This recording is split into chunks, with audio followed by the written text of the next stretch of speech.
Hi, I'm Agnes and welcome to my garden. Today I'm going to talk about weeds. For the most part my yard is almost clear of them, but there's one odd corner at the back of the property that does have some weeds in it, so I'm going to go over this since most gardeners have a problem with it.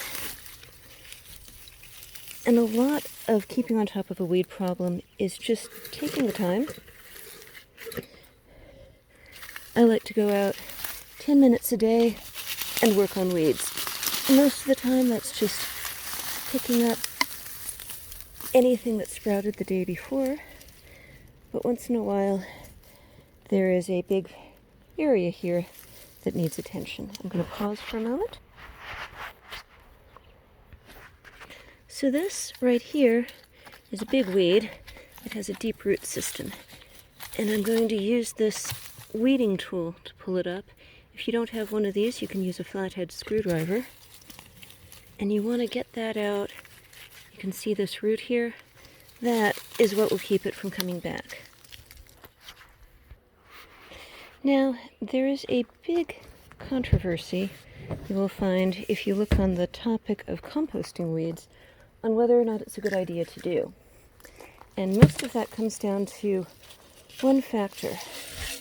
Can a compost heap generate enough heat in order to kill off your seeds?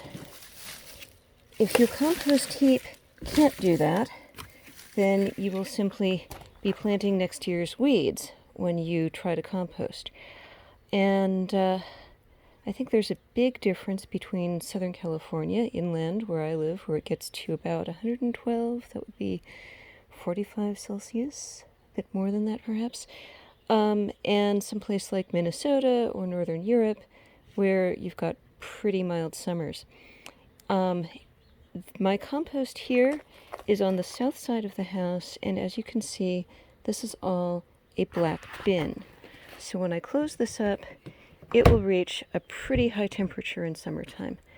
And my weeds should be good. If you don't have a harsh summer, then you might want to just think about throwing out your weeds. So after a couple of more trips, I've cleaned out this corner. Now the next thing I need to do is put something else in its place, because weeds will regrow on bare ground. So I'm going to cover this up with a succulent ground cover and going to put in a paver stone so that I can access this area later for maintenance.